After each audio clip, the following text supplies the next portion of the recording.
Satsang 49. Outward signs of self-knowledge. Nectar is the body glowing on the outside. What are the signs of a saint who has acquired self-knowledge?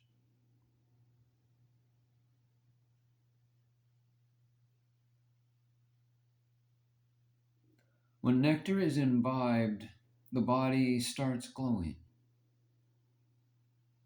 Similarly, what are the signs of one who is established in self-knowledge? Atma Vidya.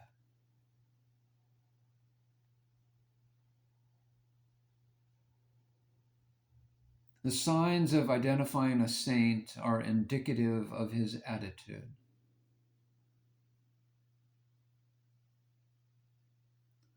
The liberated one abides in the self. Self-existent, or Swayam Siddha, means that which already exists without someone ever having created it. Such is the description of oneself. The sun, moon, water, heat, light, and earth, and even Brahma and Vishnu and Shiva are all subsequent creations. Swarupa means your own self, which is eternally present. So it is Siddha, ever existing. When we are the self, what objection should there be if we call ourselves Siddha, or accomplished, and ever existing? So far, because of ignorance, we did not realize that we are Siddha. Your true being is what is called Siddha. There is no separateness or difference in that state. Siddha is the one who abides in the self. When you know your own nature, all mental turmoil ceases. In nature, there are not two ideas such as capability or incapability.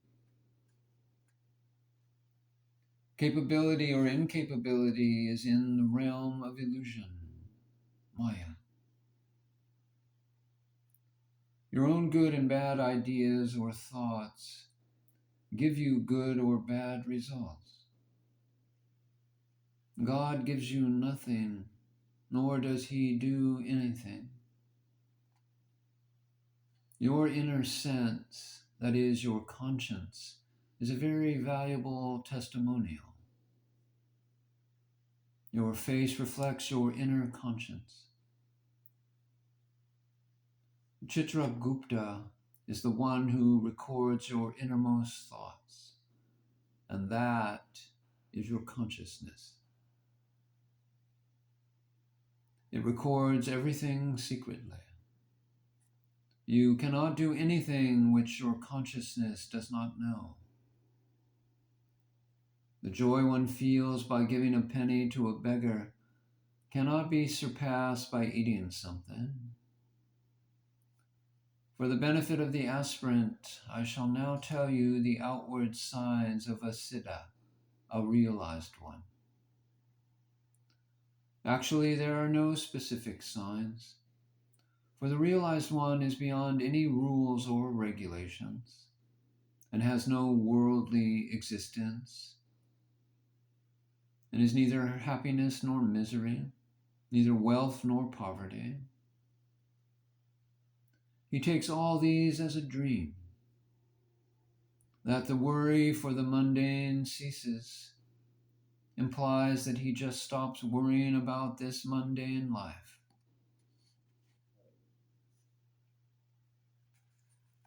Some seekers on the spiritual path go about naked, but this only is useful up to a point for destroying body consciousness. There is nothing more to it than that. Such behavior has no direct bearing on self-knowledge.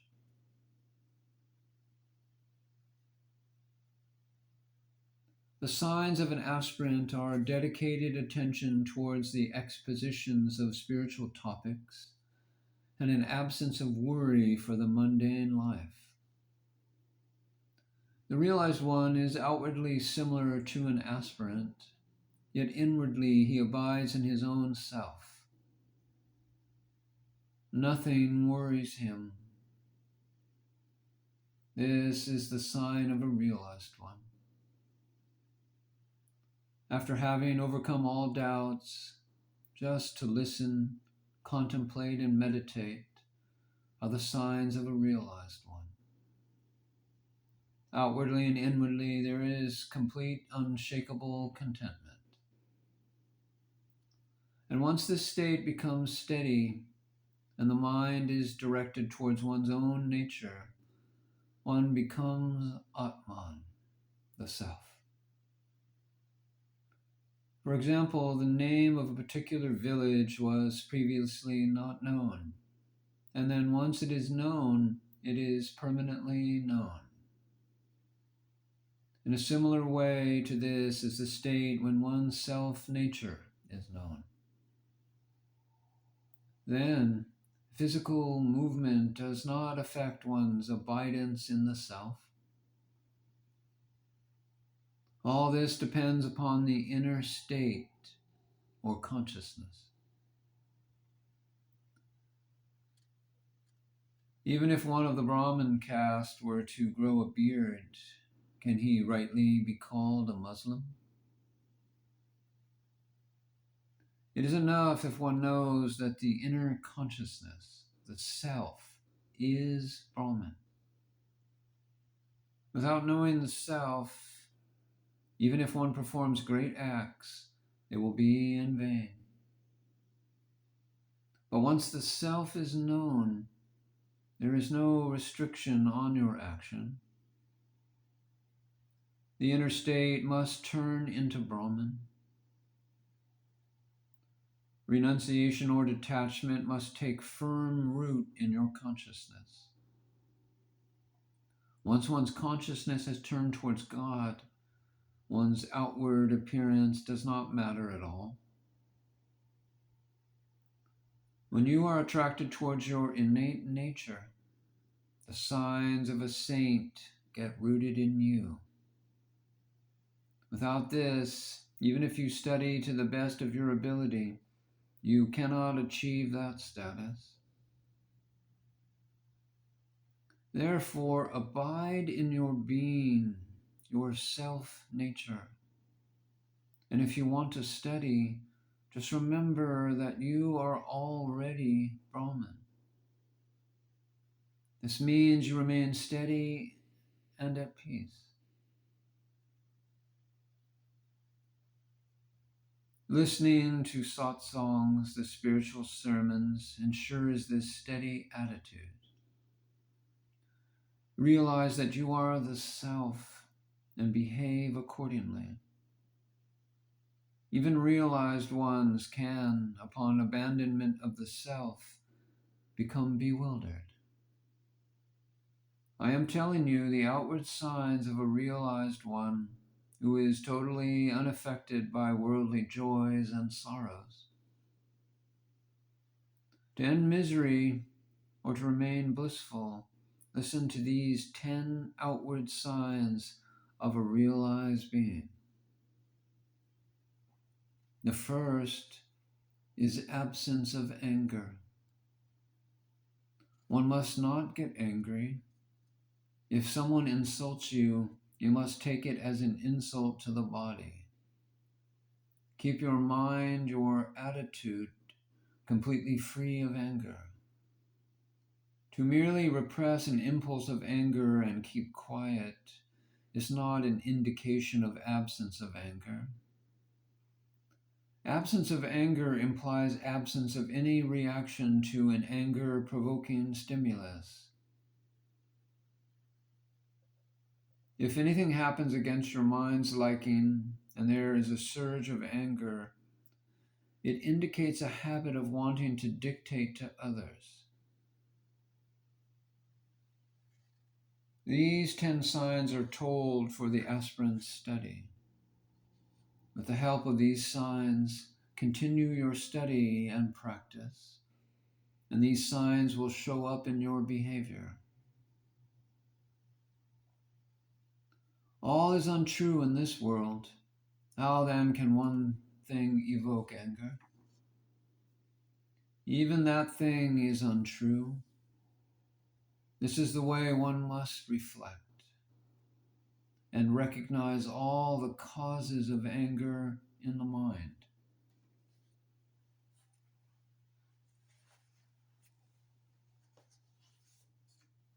The second is detachment.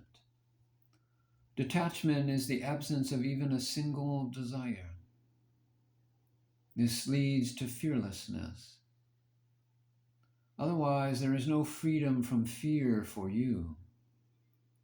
One must not depend on others, as in the case of if I do not get anything to eat, I will die. Desire for the bliss of the self is a desire for bliss within. People who hoard millions and then go about speaking to others about the knowledge of Brahman do not do good to themselves. Instead, they commit fraud. They do not know the meaning of detachment. Absence of anger gets reinforced through detachment. Absence of anger is really inner detachment. Even if one gets something, one must renounce it. Be good to those who cause you harm. To be in one's own nature is the main indication of a realized being. Everyone must be granted freedom. One must never get angry. As we are the inner self, Brahman, no one can really insult us. So one who gives us trouble liberates us from the ego of the body. This is what we must understand. If you put this into practice, it will become your habit.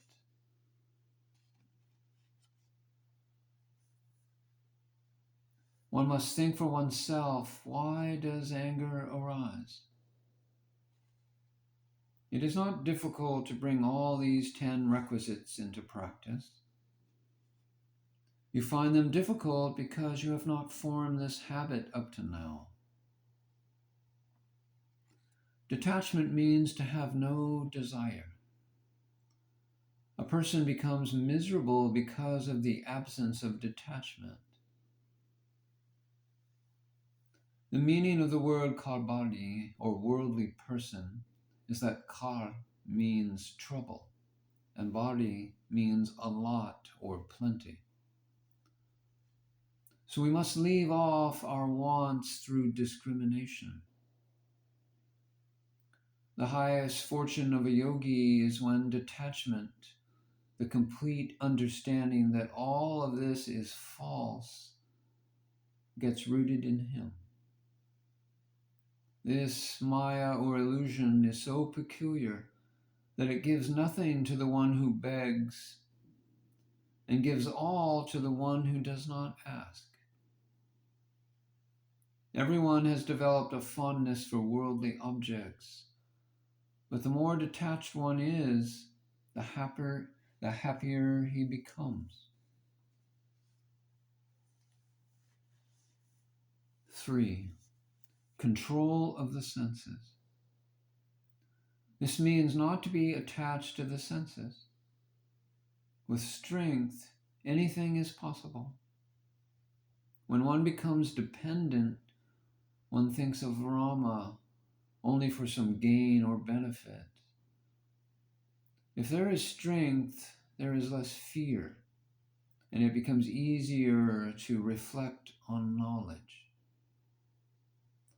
A strong man understands knowledge better. Virtue is indicated by control of senses.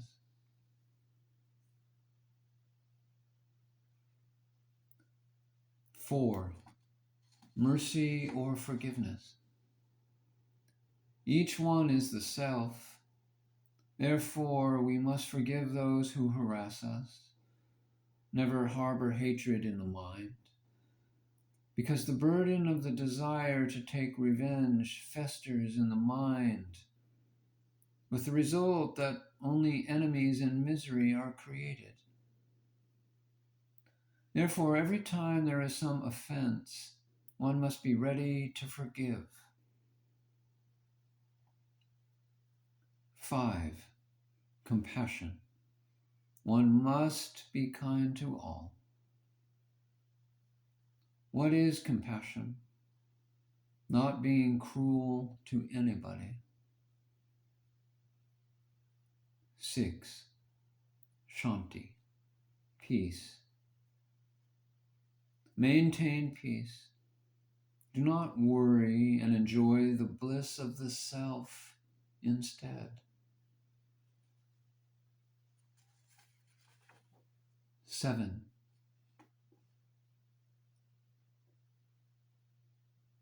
without hurting anyone, if we help others, they develop love for us. If we wish that good should not come to others, then good does not come to us either. He is a good man who becomes happy when he wishes for happiness for other people. The one who acts contrary to this is a miser. 8, absence of greed. Do not be greedy. Greed is only for objects in illusion that are untrue. 9, magnanimity. This is true nobility, to desire that all must be happy. You must learn to be magnanimous from the very core of your heart. And 10, fearlessness. Fear creates misery. If it is possible to be rid of misery, it is the duty of the Jnani to do so. So start putting these 10 into practice, and through this you will enjoy the glory of knowledge, jnana.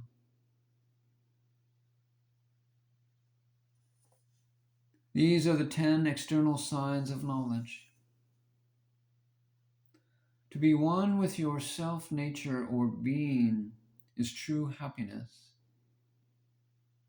He who is happy both within and without is blissful.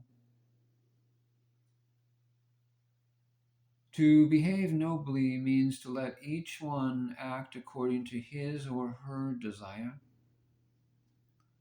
Otherwise, one forms a habit of censoring others.